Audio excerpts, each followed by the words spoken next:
नमस्कार दोस्तों, हम सभ्यताओं पे चर्चा कर रहे थे। पिछले वीडियो में हमने कालीबंगा सभ्यता पर पीलीबंगा और रंगमहल के बारे में बताया था। ठीक है, हम उसी क्रम में आगे चलते हैं। तो आगे बात करते हैं। एक सभ्यता है बीकानेर के अंदर, सोथी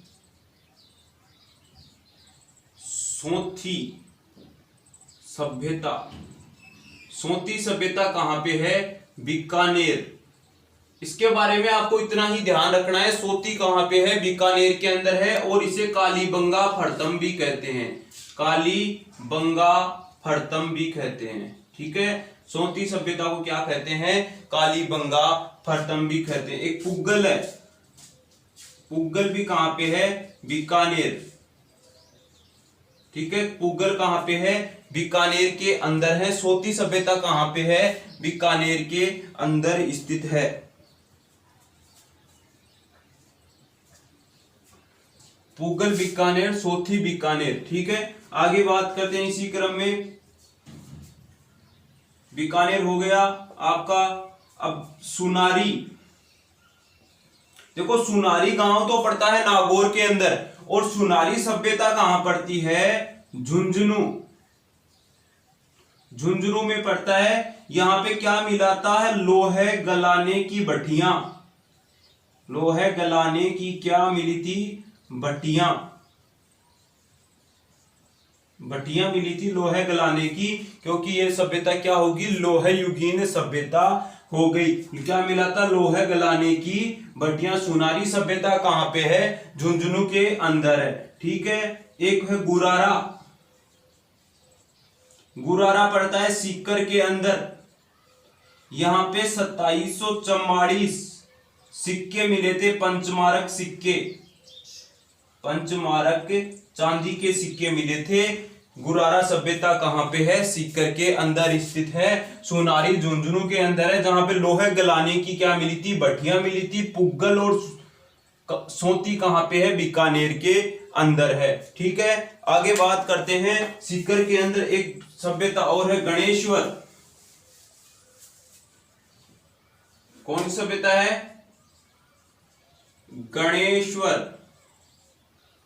गणेश्वर सभ्यता। सबसे पहले तो बात करें, कौन सी नदी के किनारे है? कांटली। कांटली या कांतली नदी।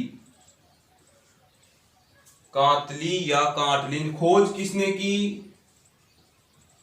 R.C. अग्रवाल, रतन चंद्र अग्रवाल ने इसकी क्या की थी?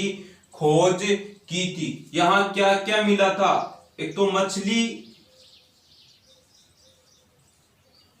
पकड़ने के कांटे और पत्थरों से निर्मित बांध। क्या मिला था दोस्तों? मछली पकड़ने के कांटे और पत्थरों से निर्मित बांध। कहने का मतलब यहां के लोग बाढ़ से बचने के लिए पत्थरों का बांध बनाते थे। ठीक है, ये नदी कांटली नदी के किनारे स्थित है। खोज किसने की? R.C. अग्रवाल ने की थी। यहां पर मछली पकड़ने के कांटे। इसको, इस सभ्यता को देखो क्या बोलते हैं? ताम्रयुगीन सभ्यताओं की जननी। जननी, ताम्रयुगीन सभ्यताओं की जननी से बोलते हैं। नगरी आ जाए तो क्या करना है? आहड़ करना है।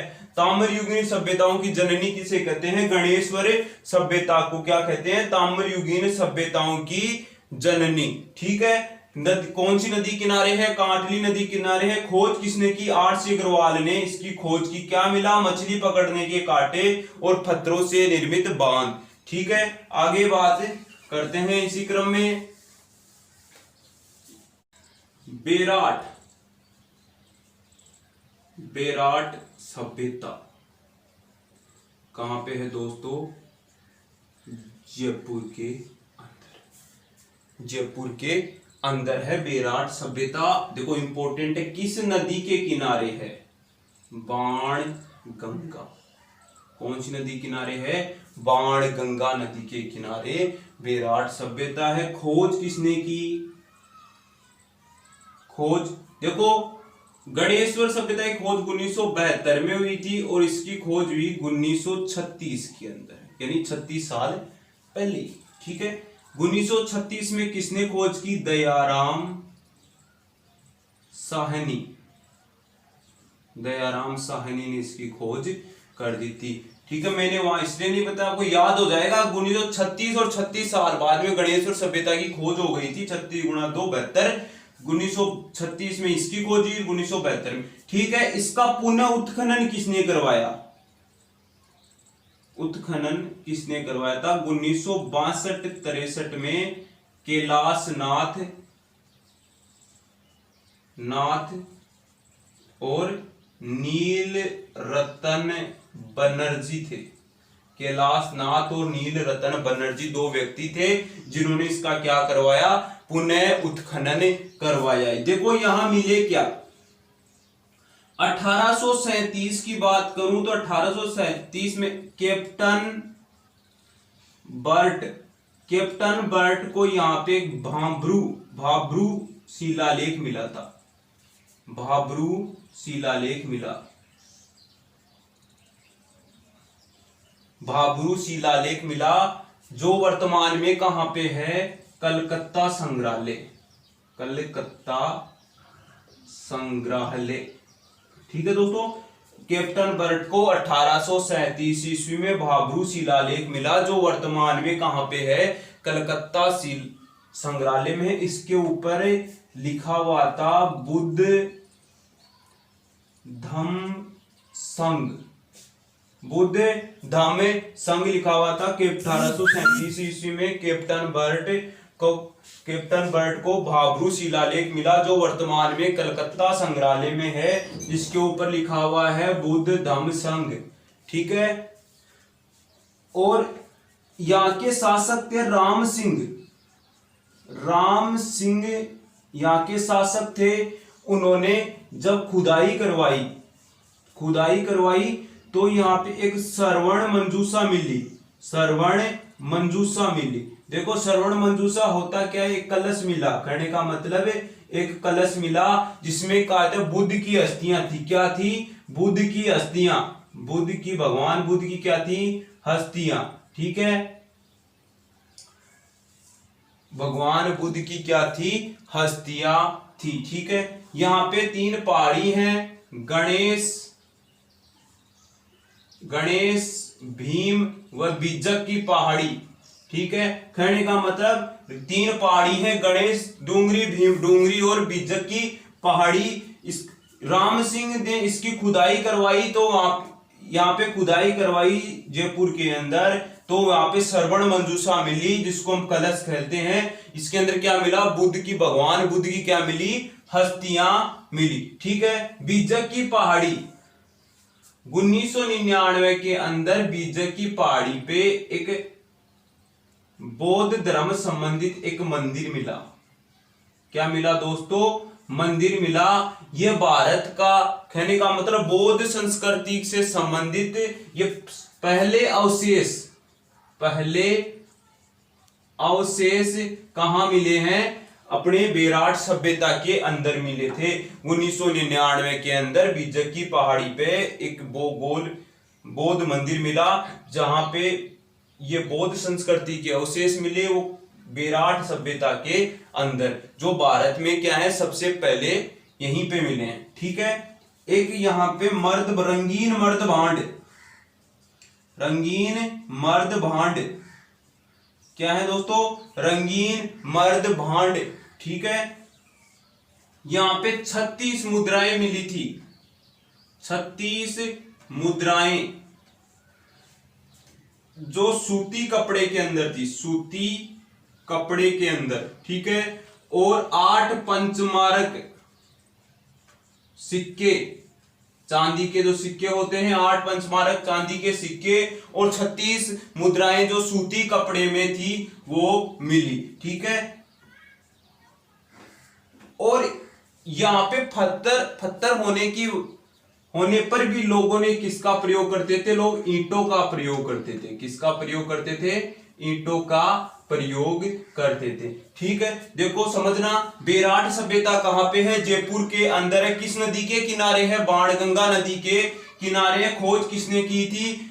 1936 में दयाराम साहनी ने की थी। पुनः उत्खनन किसने कराया? 1962 और 63 में कैलाश नाथ दीक्षित थे और नील रतन बनर्जी ने इसका क्या करवाया? पुनः उत्खनन। 1837 ईस्वी में कैप्टन बर्ट को यहाँ पे भाब्रू शिलालेख मिला, ठीक है, जो अशोक महान से संबंधित था, जिसके ऊपर लिखा हुआ था बुद्ध धम्म संघ, बुद्ध धम्म संघ, जो वर्तमान में कलकत्ता संग्रहालय में स्थित है। राम सिंह ने यहाँ पे खुदाई करवाने पर यहाँ पे एक श्रवण मंजूषा मिली, यानी जिसको हम कलश बोलते हैं, उसके अंदर बुद्ध की अस्थियां मिली, ठीक है। यहाँ पे रंगीन मर्द भांड मिले, ठीक है। यहाँ पे 36 मुद्राएं जो सूती कपड़े में थी और 8 पंचमारक सिक्के। यहाँ तीन पहाड़ियां हैं, गणेश की पहाड़ी, भीम की पहाड़ी, बीजक की पहाड़ी, और यहाँ पत्थर होने के पर्यंत भी ईंटों का प्रयोग किया जाता था, ठीक है। बीजक की पहाड़ी पे 1999 के अंदर बौद्ध मंदिर के अवशेष मिले, जो भारत में सर्वप्रथम यहीं प्राप्त हुए, ठीक है। आगे चलते हैं। आगे चलते हैं। जोधपुरा सभ्यता, इसके बारे में इतना ही ध्यान रखना है। जोधपुरा सभ्यता कहां पे है? जयपुर के अंदर। कहां पे है? जयपुर के अंदर है, ठीक है। एक डड्डीकर ये कहां पे है? अलवर, ठीक है। एक नोहे कहां पे है? भरतपुर। नोहे सभ्यता के अंदर झक बाबा या यक्ष बाबा की मूर्ति मिली। बाबा की क्या मिली? मूर्ति। तो को समझना, जोधपुरा सभ्यता कहां पे है? जयपुर के अंदर है। डड्डीकर अलवर के अंदर है। डड्डीकर कहां पे है? अलवर के अंदर है। डड्डीकर सभ्यता क्या है? पाषाणकालीन सभ्यता, ठीक है। नोहे कहां पे है? भरतपुर के अंदर। जोधपुरा कहां पे है? जयपुर के अंदर। एक बयाना भी कहां पड़ता है? भरतपुर के अंदर। बयाना कहां पड़ता है? भरतपुर, ठीक है दोस्तों। बयाना कहां पे पड़ता है? भरतपुर के अंदर, ठीक है। एक बयाना हो गया और एक दर सभ्यता कहां पे है? दर, देखना, बयाना, भरतपुर, दर, भरतपुर।